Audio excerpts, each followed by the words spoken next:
اور امام بخاری ہے ہمارے الادب المفید کے صفحہ نمبر 121 پر لکھا ہے کہ امیر المومنین سیدنا علی پاک رضی اللہ تعالیٰ عنہ فرماتے ہیں کہ جب ہمارے ہاں سیدنا امام حسن پاک رضی اللہ عنہ پیدا ہو گئے تو حضور پاک صلی اللہ علیہ وآلہ وسلم میرے گھر تشریف لائے اور فرمایا علی پاک رضی اللہ عنہ میرا بیٹا مجھے دکھاؤ اس کا نام کیا رکھا؟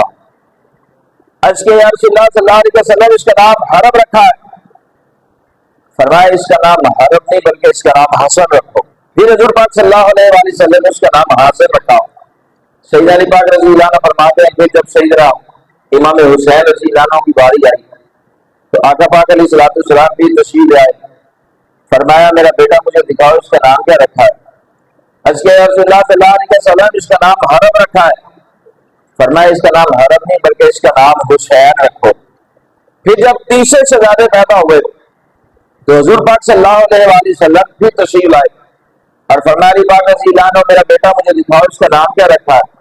عرض کیا یا رسول اللہ صلی اللہ علیہ وسلم اس کا نام حرب رکھا۔ تینوں بیٹوں کے نام انہوں نے حرب رکھے تھے تو آقا پاک علیہ الصلوۃ والسلام نے فرمایا علی پاک رضی اللہ عنہ اس کا نام حرب نہیں بلکہ اس کا نام موصل رکھو۔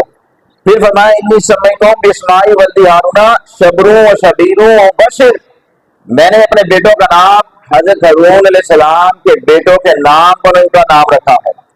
ان کے بیٹوں کے نام تھے شبر شبیر اور مبشر۔